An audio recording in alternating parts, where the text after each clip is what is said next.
News next top ನ್ಯೂಸ್ಗೆ ಸ್ವಾಗತ. ನಾನು ಜೋಬಿನ್ ಅಮಾಸೆ ಬೈಲು. ಟಾಪ್ ನ್ಯೂಸ್ ನೋಡೋಣ ಅದಕ್ಕೂ ಮುನ್ನ ಈ ಕ್ಷಣದ ಹೆಡ್ಲೈನ್ಸ್.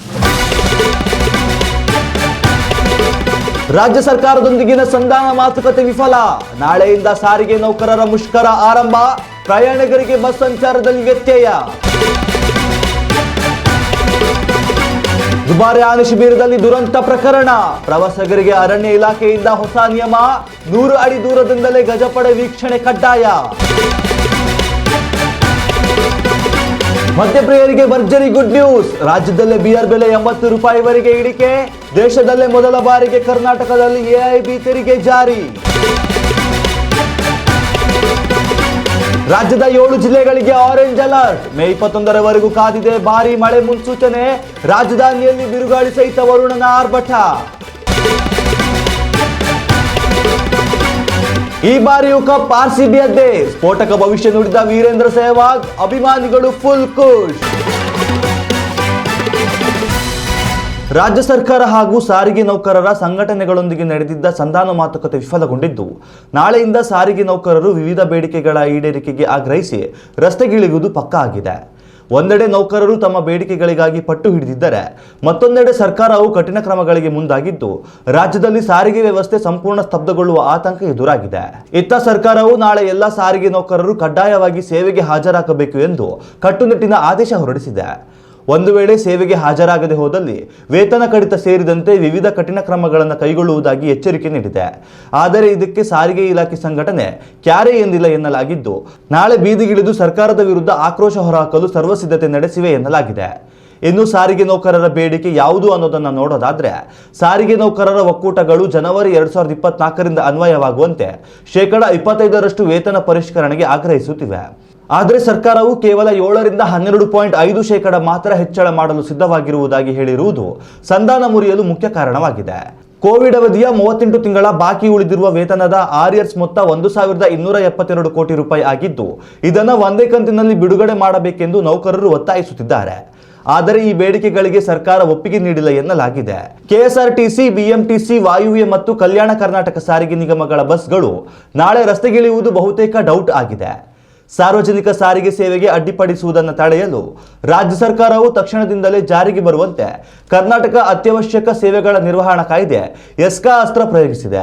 ಮುಷ್ಕರದಲ್ಲಿ ಭಾಗವಹಿಸಿ ಕರ್ತವ್ಯಕ್ಕೆ ಗೈರು ಹಾಜರಾಗುವ ಸಿಬ್ಬಂದಿಗೆ ನೋ ವರ್ಕ್ ನೋ ಪೇ ಎಂಬ ನಿಯಮದಡಿ ಶಿಸ್ತು ಕ್ರಮ ಎದುರಿಸಬೇಕಾಗುತ್ತದೆ ಎಂದು ಕೆಎಸ್ಆರ್ಟಿಸಿ ವ್ಯವಸ್ಥಾಪಕ ನಿರ್ದೇಶಕರು ಈಗಾಗಲೇ ಎಚ್ಚರಿಕೆ ನೀಡಿದ್ದಾರೆ. ಒಂದು ವೇಳೆ ಇಂದು ಸಂಜೆಯೊಳಗಾಗಿ ರಾಜ್ಯ ಸರ್ಕಾರ ಸಾರಿಗೆ ನೌಕರರ ಮನವೊಲಿಸುವಲ್ಲಿ ಯಶಸ್ವಿಯಾದಲ್ಲಿ ನಾಳೆ ಸಾರ್ವಜನಿಕರು ಸಾರಿಗೆ ಸೌಲಭ್ಯವನ್ನು ಮುಕ್ತವಾಗಿ ಬಳಕೆ ಮಾಡಲು ಸಾಧ್ಯವಾಗಲಿದೆ. ಉತ್ತಮ ಸಂಸ್ಕಾರಯುತ ಶಿಕ್ಷಣದೊಂದಿಗೆ VSS English medium CBSE school Udupi Muddur. ನರ್ಸರಿಯಿಂದ 10ನೇ ತರಗತಿವರೆಗೆ ಶಿಕ್ಷಣದ ಜೊತೆಗೆ 5ರಿಂದ 10ನೇ ತರಗತಿವರೆಗಿನ ವಿದ್ಯಾರ್ಥಿನಿಯರಿಗೆ ಉತ್ತಮ ಹಾಸ್ಟೆಲ್ ಸೌಲಭ್ಯವೂ ಇದೆ. ನಿಮ್ಮ ಮಕ್ಕಳ ಪ್ರವೇಶಾತಿಗಾಗಿ ಈ ಸಂಖ್ಯೆಗೆ ಕರೆ ಮಾಡಿ. ಕೊಡಗಿನ ಸುಪ್ರಸಿದ್ಧ ದುಬಾರೆ ಆನೆ ಶಿಬಿರದಲ್ಲಿ 2 ಆನೆಗಳ ನಡುವೆ ಕಾದಾಟದಲ್ಲಿ ಪ್ರವಾಸಿಗ ಮಹಿಳೆ ದಾರುಣವಾಗಿ ಮೃತಪಟ್ಟ ಘಟನೆಯು ರಾಜ್ಯ ಸರ್ಕಾರ ಗಂಭೀರವಾಗಿ ಪರಿಗಣಿಸಿದೆ. ಈ ವಿಡಿಯೋ ಸಾಮಾಜಿಕ ಜಾಲತಾಣಗಳಲ್ಲಿ ವೈರಲ್ ಆಗಿರುವ ಬೆನ್ನಲ್ಲೇ ಎಚ್ಚೆತ್ತುಕೊಂಡಿರುವ ರಾಜ್ಯ ಅರಣ್ಯ ಇಲಾಖೆ ಆನೆ ಶಿಬಿರಗಳಲ್ಲಿ ಪ್ರವಾಸಿಗರ ಸುರಕ್ಷತೆಗಾಗಿ ಕಟ್ಟುನಿಟ್ಟಿನ ಮಾರ್ಗಸೂಚಿಯನ್ನು ಹೊರಡಿಸಲಾಗಿದೆ. ಅರಣ್ಯ ಇಲಾಖೆಯ ನೂತನ ನಿಯಮದ ಅನ್ವಯ ಇನ್ಮುಂದೆ ಪ್ರವಾಸಿಗರು ಆನೆಗಳ ತೀರಾ ಹತ್ತಿರ ಹೋಗುವಂತಿಲ್ಲ. ಕನಿಷ್ಠ 100 ಅಡಿ ದೂರದಲ್ಲಿ ನಿಂತು ಮಾತ್ರ ಆನೆಗಳನ್ನು ವೀಕ್ಷಿಸಬೇಕು. ಪ್ರವಾಸಿಗರು ತಮ್ಮ ಕೈಯಾರೆ ಆನೆಗಳಿಗೆ ಬಾಳೆಹಣ್ಣು, ಕಬ್ಬು ಸೇರಿದಂತೆ ಯಾವುದೇ ರೀತಿಯ ಆಹಾರವನ್ನು ತಿನ್ನಿಸುವಂತಿಲ್ಲ. ಯಾವುದೇ ಕಾರಣಕ್ಕೂ ಆನೆಗಳ ಸಮೀಪ ನಿಂತು ಸೆಲ್ಫಿ ಅಥವಾ ಫೋಟೋಗಳನ್ನು ತೆಗೆದುಕೊಳ್ಳಲು ಅವಕಾಶವಿಲ್ಲ. ಪರಿಸರ, ಪ್ರವಾಸೋದ್ಯಮ, ಚಾರಣ ಪಥಗಳಲ್ಲಿ ಸಂಪೂರ್ಣ ಸುರಕ್ಷಿತ ಕ್ರಮಗಳು ಜಾರಿಯಾಗುವವರೆಗೆ ಚಾರಣವನ್ನು ತಾತ್ಕಾಲಿಕವಾಗಿ ನಿಲ್ಲಿಸಬೇಕಾಗಿದೆ. ದುಬಾರೆ ಸೇರಿದಂತೆ ರಾಜ್ಯದ ಎಲ್ಲ ಸಾಕಾಣೆ ಶಿಬಿರಗಳಿಗೂ ಈ ನಿಯಮಗಳು ತಕ್ಷಣದಿಂದಲೇ ಅನ್ವಯವಾಗಲಿದೆ. ನಿಯಮ ಉಲ್ಲಂಘಿಸುವವರ ವಿರುದ್ಧ ಕಠಿಣ ಕ್ರಮ ಕೈಗೊಳ್ಳಲಾಗುವುದು ಎಂದು ಇಲಾಖೆ ಎಚ್ಚರಿಸಿದೆ.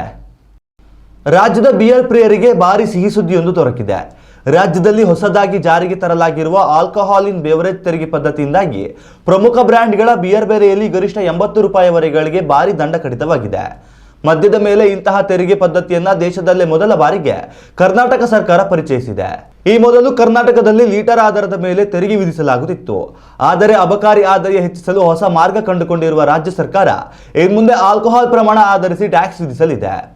ರಾಜ್ಯ ಸರ್ಕಾರದ ಈ ನೂತನ ನಿಯಮದಿಂದಾಗಿ ಆಲ್ಕೋಹಾಲ್ ಅಂಶ ಕಡಿಮೆ ಇರುವ ಪಾನೀಯಗಳಿಗೆ ತೆರಿಗೆ ಹೊರೆ ಕಡಿಮೆಯಾಗಲಿದ್ದು ಬೆಲೆ ಪ್ರಮಾಣದಲ್ಲಿ ಗಣನೀಯವಾಗಿ ಇಳಿಕೆ ಕಂಡುಬಂದಿದೆ. ಇದರಿಂದ ಬಿಯರ್ ಪ್ರಿಯರಿಗೆ ಗುಡ್ ನ್ಯೂಸ್ ದೊರಕಿದಂತಾಗಿದೆ. ಹೊಸ ತೆರಿಗೆ ನೀತಿಯ ಬಳಿಕ ಪ್ರಮುಖ ಬ್ರ್ಯಾಂಡ್ಗಳ ಹಳೆಯ ಮತ್ತು ಹೊಸ ಬೆಲೆಗಳ ವಿವರವನ್ನು ನೋಡೋದಾಗಿದ್ರೆ ಕಿಂಗ್ಫಿಶರ್ ಪ್ರೀಮಿಯರ್ನ ಹಳೆಯ ಬೆಲೆ ₹185 ಇದ್ದು ಹೊಸ ಬೆಲೆ ₹110ಕ್ಕೆ ಇಳಿಕೆಯಾಗಿದ್ದು ₹75 ಉಳಿತವಾಗಿದೆ. ಕಿಂಗ್ಫಿಶರ್ ಅಲ್ಟ್ರಾ ಹಳೆಯ ಬೆಲೆ ₹225 ಇದ್ದು ಹೊಸ ಬೆಲೆ ₹150ಕ್ಕೆ ಇಳಿಕೆಯಾಗಿದೆ. ಹನಿಕೇನ್ ಸಿಲ್ವರ್ ಹಳೆಯ ಬೆಲೆ ₹270 ಇದ್ದು ಹೊಸ ಬೆಲೆ ₹195ಕ್ಕೆ ಇಳಿಕೆಯಾಗಿದೆ. ಟ್ಯೂಬರ್ಗ್ ಹಳೆಯ ಬೆಲೆ ₹190 ಇದ್ದು ಹೊಸ ಬೆಲೆ ₹145ಕ್ಕೆ ಇಳಿಕೆಯಾಗಿದೆ. ಯುಬಿ ಸ್ಟ್ರಾಂಗ್ ಹಳೆಯ ಬೆಲೆ ₹165 ಇದ್ದು ಹೊಸ ಬೆಲೆ ₹135ಕ್ಕೆ ಇಳಿಕೆಯಾಗಿದೆ. ಬಡ್ವೈಸರ್ ಪ್ರೀಮಿಯಂ ಹಳೆಯ ಬೆಲೆ ₹225 ಇದ್ದು ಹೊಸ ಬೆಲೆ ₹205ಗೆ ಇಳಿಕೆಯಾಗಿದೆ. ಹಾಗೂ ಕಿಂಗ್ಫಿಶರ್ ಸ್ಟ್ರಾಂಗ್ ಹಳೆಯ ಬೆಲೆ ₹190 ಇದ್ದು ಹೊಸ ಬೆಲೆ ₹180ಗೆ ಇಳಿಕೆಯಾಗಿದೆ. ಉತ್ತಮ ಸಂಸ್ಕಾರಯುತ ಶಿಕ್ಷಣದೊಂದಿಗೆ VSS English medium CBSE school Udupi Muddur. ನರ್ಸರಿಯಿಂದ 10ನೇ ತರಗತಿವರೆಗೆ ಶಿಕ್ಷಣದ ಜೊತೆಗೆ 5ರಿಂದ 10ನೇ ತರಗತಿವರೆಗಿನ ವಿದ್ಯಾರ್ಥಿನಿಯರಿಗೆ ಉತ್ತಮ ಹಾಸ್ಟೆಲ್ ಸೌಲಭ್ಯವೂ ಇದೆ. ನಿಮ್ಮ ಮಕ್ಕಳ ಪ್ರವೇಶಾತಿಗಾಗಿ ಈ ಸಂಖ್ಯೆಗೆ ಕರೆ ಮಾಡಿ. ರಾಜ್ಯದಲ್ಲಿ ಮುಂಗಾರು ಪೂರ್ವ ಆರ್ಭಟ ಜೋರಾಗಿದೆ. ಈಗಾಗಲೇ ರಾಜ್ಯದಲ್ಲಿ ಸಿಡಿಲಿನ ಅಬ್ಬರಕ್ಕೆ ಹಲವಾರು ಪ್ರಾಣ ತೆತ್ತಿದ್ದಾರೆ. ರೈಲ್ವೆ ಸಂಚಾರದಲ್ಲಿ ವ್ಯತ್ಯಯ ಉಂಟಾಗಿದೆ ಹಾಗೂ ಕೃಷಿ ಭೂಮಿ ವರುಣನ ಆರ್ಭಟಕ್ಕೆ ನಲುಗಿ ಹೋಗಿದೆ. ಈ ಎಲ್ಲದರ ನಡುವೆ ಭಾರತೀಯ ಹವಾಮಾನ ಇಲಾಖೆ ಮಹತ್ವದ ಮುನ್ಸೂಚನೆ ನೀಡಿದ್ದು ರಾಜ್ಯದಲ್ಲಿ ಮೇ 21ರವರೆಗೂ ಮಳೆ, ಮಿಂಚು, ಗುಡುಗು ಹಾಗೂ ಬಿರುಗಾಳಿ ಸಹಿತ ವಾತಾವರಣ ಮುಂದುವರಿಯಲಿದೆ ಎಂದು ಹೇಳಿದೆ. ಹೀಗಾಗಿ ರಾಜ್ಯದ ಹಲವು ಜಿಲ್ಲೆಗಳಿಗೆ ಆರೆಂಜ್ ಹಾಗೂ ಯೆಲ್ಲೋ ಅಲರ್ಟ್ ಘೋಷಿಸಲಾಗಿದೆ. ಕೊಪ್ಪಳ, ಧಾರವಾಡ, ಗದಗ, ವಿಜಯನಗರ, ಹಾವೇರಿ, ದಾವಣಗೆರೆ, ಶಿವಮೊಗ್ಗ, ಬೀದರ್ ಹಾಗೂ ಕಲಬುರಗಿ ಜಿಲ್ಲೆಗಳಲ್ಲಿ ಮೇ 21ರವರೆಗೂ ಭಾರಿ ಮಳೆಯಾಗುವ ಸಾಧ್ಯತೆ ಇದ್ದು ಆರೆಂಜ್ ಅಲರ್ಟ್ ಘೋಷಿಸಲಾಗಿದೆ. ಅಂತೆಯೇ ಮಿಕ್ಕೆಲ್ಲ ಜಿಲ್ಲೆಗಳಲ್ಲಿ ಈ ಅವಧಿಯಲ್ಲಿ ಸಾಧಾರಣ ಮಳೆಯಾಗಲಿದೆ ಎಂದು ಹವಾಮಾನ ಇಲಾಖೆ ತಿಳಿಸಿದೆ. ಉತ್ತರ ಕನ್ನಡ, ಉಡುಪಿ, ದಕ್ಷಿಣ ಕನ್ನಡ, ಕಲಬುರಗಿ, ರಾಯಚೂರು, ಬಾಗಲಕೋಟೆ, ಯಾದಗಿರಿ, ವಿಜಯಪುರ, ಕೊಡಗು, ಮೈಸೂರು, ಮಂಡ್ಯ, ಕೋಲಾರ, ಚಿಕ್ಕಬಳ್ಳಾಪುರ, ರಾಮನಗರ, ಬೆಂಗಳೂರು ನಗರ ಹಾಗೂ ಬೆಂಗಳೂರು ಗ್ರಾಮಾಂತರ, ಚಿತ್ರದುರ್ಗ, ಚಿಕ್ಕಮಗಳೂರಿನಲ್ಲಿ ಸಾಧಾರಣ ಮಳೆಯಾಗಲಿದೆ ಎಂದು ಹವಾಮಾನ ಇಲಾಖೆ ಮಾಹಿತಿ ನೀಡಿದೆ. ರಾಜ್ಯ ರಾಜಧಾನಿ ಬೆಂಗಳೂರಿನಲ್ಲಿ ಸಂಜೆ ವೇಳೆಗೆ ಗುಡುಗು ಸಹಿತ ಮಳೆಯಾಗುವ ಸಾಧ್ಯತೆ ಇದ್ದು ಗಾಳಿಯ ವೇಗ ಗಂಟೆಗೆ 50 ಕಿಲೋಮೀಟರ್ ಏರಲಿದೆ ಎಂದು ಹವಾಮಾನ ಇಲಾಖೆ ತಿಳಿಸಿದೆ. ಬರೋಬ್ಬರಿ 18 ವರ್ಷಗಳ ಬಳಿಕ ಐಪಿಎಲ್ ಚಾಂಪಿಯನ್ ಟ್ರೋಫಿ ಮುಡಿಗೇರಿಸಿಕೊಂಡಿದ್ದ ಹಾಲಿ ಚಾಂಪಿಯನ್ ಆರ್ಸಿಬಿ ತಂಡ ಈ ಬಾರಿಯೂ ತನ್ನ ವಿಜಯ ಯಾತ್ರೆ ಮುಂದುವರಿಸಿದೆ. ಈ ಬಾರಿಯೂ ಐಪಿಎಲ್ ಸೀಸನ್ನಲ್ಲಿ ಪ್ಲೇ ಆಫ್ ಹಂತಕ್ಕೆ ಅಧಿಕೃತ ಎಂಟ್ರಿ ಪಡೆದ ಮೊದಲ ತಂಡ ಎಂಬ ಹೆಗ್ಗಳಿಕೆ ಕೂಡ ಆರ್ಸಿಬಿಯದ್ದಾಗಿದೆ. ಈ ಎಲ್ಲದರ ನಡುವೆ ಟೀಂ ಇಂಡಿಯಾ ಮಾಜಿ ಕ್ರಿಕೆಟಿಗ ವೀರೇಂದ್ರ ಸೆಹ್ವಾಗ್ ಭರ್ಜರಿ ಭವಿಷ್ಯವೊಂದನ್ನು ನುಡಿದಿದ್ದು ಆರ್ಸಿಬಿ ಅಭಿಮಾನಿಗಳು ಫುಲ್ ಖುಷಿಯಾಗಿದ್ದಾರೆ. ಹೌದು, ಕ್ರಿಕ್ಬಸ್ ಶೋನಲ್ಲಿ ಭಾಗವಹಿಸಿದ್ದ ವೀರೇಂದ್ರ ಸೆಹ್ವಾಗ್ ಈ ಬಾರಿಯೂ ಆರ್ಸಿಬಿ ಕಪ್ ಮುಡಿಗೇರಿಸಿಕೊಳ್ಳಲಿದೆ ಎಂದು ಭವಿಷ್ಯ ನುಡಿದಿದ್ದಾರೆ. ಯಾವುದೇ ಒಂದು ಚಾಂಪಿಯನ್ ತಂಡವು ಅಗ್ರ 2 ಸ್ಥಾನಗಳಲ್ಲಿ ಪ್ಲೇ ಆಫ್ಗೆ ಅರ್ಹತೆ ಪಡೆಯಬೇಕು. ಆರ್ಸಿಬಿ ಪ್ರಸ್ತುತ ಆಡುತ್ತಿರುವ ಶೈಲಿಯನ್ನು ನೋಡಿದರೆ ಈ ವರ್ಷವೂ ಅವರೇ ಐಪಿಎಲ್ ಟ್ರೋಫಿಯನ್ನು ಎತ್ತಿ ಹಿಡಿಯಲಿದ್ದಾರೆ ಎಂದು ಸ್ಪಷ್ಟವಾಗಿ ತೋರುತ್ತಿದೆ ಎಂದು ಹೇಳಿದ್ದಾರೆ. ಅಲ್ಲದೆ ಪ್ರಸಕ್ತ ಸೀಸನ್ನಲ್ಲಿ ಆರ್ಸಿಬಿ ಕಠಿಣ ಸ್ಪರ್ಧೆ ನೀಡಬಲ್ಲ ಯಾವುದಾದರೂ ತಂಡವಿದ್ದರೆ ಅದು ಗುಜರಾತ್ ಟೈಟನ್ಸ್ ಮಾತ್ರ ಎಂದಿದ್ದಾರೆ. ಹೀಗಾಗಿ ಒಂದು ವೇಳೆ ಪ್ಲೇ ಆಫ್ ಅನ್ನ ಟಾಪ್ 2 ಸ್ಥಾನದಲ್ಲಿ ಗುಜರಾತ್ ಟೈಟನ್ಸ್ ಸ್ಥಾನ ದೊರಕಿದರೆ ಆಗ ಆರ್ಸಿಬಿಗೆ ಗೆಲುವಿನ ಹಾದಿ ಕೊಂಚ ಕಠಿಣವಾಗಲಿದೆ. ಈ 2 ತಂಡಗಳ ನಡುವೆ ಈ ಬಾರಿ ಚಾಂಪಿಯನ್ ಟ್ರೋಫಿಗೆ ಭರ್ಜರಿ ಪೈಪೋಟಿ ನಡೆಯುತ್ತಿದೆ. 2 ತಂಡಗಳ ಬೌಲಿಂಗ್ ಹಾಗೂ ಬ್ಯಾಟಿಂಗ್ ವಿಭಾಗ ಬಲಿಷ್ಠವಾಗಿದೆ. ಹೀಗಾಗಿ ಆರ್ಸಿಬಿಗೆ ಸವಾಲು ಎಸಗಬಲ್ಲ ಏಕೈಕ ತಂಡವೆಂದರೆ ಅದು ಗುಜರಾತ್ ಟೈಟನ್ಸ್ ಮಾತ್ರ ಎಂದಿದ್ದಾರೆ.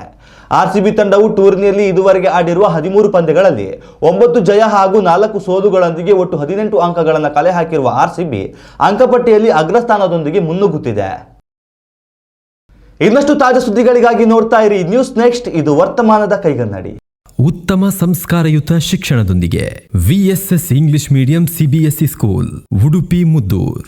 ನರ್ಸರಿಯಿಂದ 10ನೇ ತರಗತಿವರೆಗೆ ಶಿಕ್ಷಣದ ಜೊತೆಗೆ 5ರಿಂದ 10ನೇ ತರಗತಿವರೆಗಿನ ವಿದ್ಯಾರ್ಥಿನಿಯರಿಗೆ ಉತ್ತಮ ಹಾಸ್ಟೆಲ್ ಸೌಲಭ್ಯವೂ ಇದೆ. ನಿಮ್ಮ ಮಕ್ಕಳ ಪ್ರವೇಶಾತಿಗಾಗಿ ಈ ಸಂಖ್ಯೆಗೆ ಕರೆ ಮಾಡಿ.